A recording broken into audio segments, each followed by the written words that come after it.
Van Dijk's Player of the Match award. There's no way Canate was getting it today. Diogo Jota did get the win, but it was quite a low-key interview. It's felt that way around Anfield for the whole of the evening. It wasn't hugely celebratory at the final whistle. Why do you think that was? I think it was more relief on the back of the, Liverpool have had to wait so long since that Newcastle game, and it wasn't just losing the game, it was the manner of the defeat. Really, so that would have stayed with the players for a long time. They went away international duty, they've had to wait, no game at the weekend. And no matter how many people in our position or around the country say the league's over, when you're inside the club or you're the team who are deemed to have, the title's over, it never feels like that. And it probably even feels like that for Liverpool supporters towards the end of the game, very anxious within the stadium, just wanting that, final whistle to be blown, because, yeah, you can talk about the 12 points in front. No Arsenal fan thinks they've got any chance of winning the league. But Liverpool fans still think they do, and Liverpool players will. And as he said before the game, it's not done until it's done.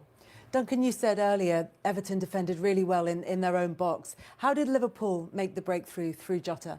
But a magic, really, wasn't it? That's what the game needed. Good feet.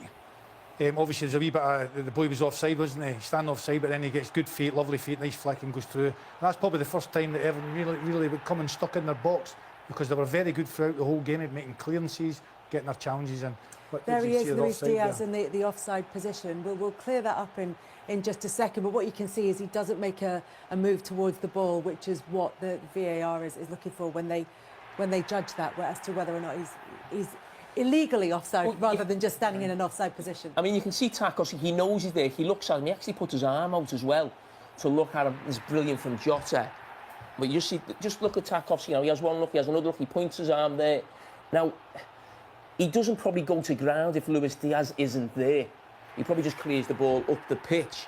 But the fact Luis Diaz doesn't make any movement towards the ball, when you look at the rules, there was no way this was ever going to be overturned, because when we'll look at the actual terminology now of the rules. They may well look and think, well, he was aware that he was there and it affected what James Tarkowski did. But Barthwaite's in there and he's noticing that he's putting his hand up, he's not concentrating, so he's looking for the offside. So when action comes towards him, he's not concentrating enough, so he's shouting for the offside, isn't he? So he's not obstructing his line of vision, he isn't challenging for the ball, he isn't even attempting to play the ball or even really move towards it, and isn't making an obvious action which impacts on the ability of James Tarkowski to play the ball, because Tarkowski did play the ball, but he was standing in an offside position. Yeah, and listen, when you go through that, it's not going to be given. That tells you that it's not offside. But I mean, we'll just look at it again. You just say, it's really interesting. Tarkowski, he's well aware of that. He's there.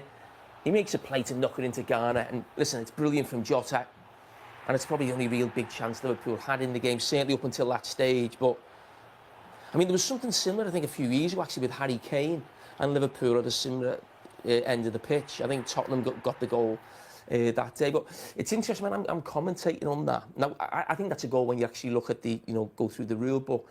But I actually think it's unfair at times when a cross comes in and you actually see a defender sort of lunging for it. And as Duncan mentioned before, maybe I've past experience of that. But sometimes when you think someone's gone for a ball at full stretch because the attacker's there and they don't make an attempt for the ball, the defender puts it in his own goal or drops it to the feet of someone else and they score. I think that's very unfair. That one, I think, is a little bit different because Tarkowski isn't in a completely strange position or anything. He's still trying to play that ball into Ghana. So I think it's one of them. If it goes against you, you're frustrated. But I think in the main, most people want that as a goal. Yeah, a little bit of magic, as you say, from Diogo Jota. But you'd imagine that David Moyes is feeling pretty aggrieved. Here he is with Juliet Farrington.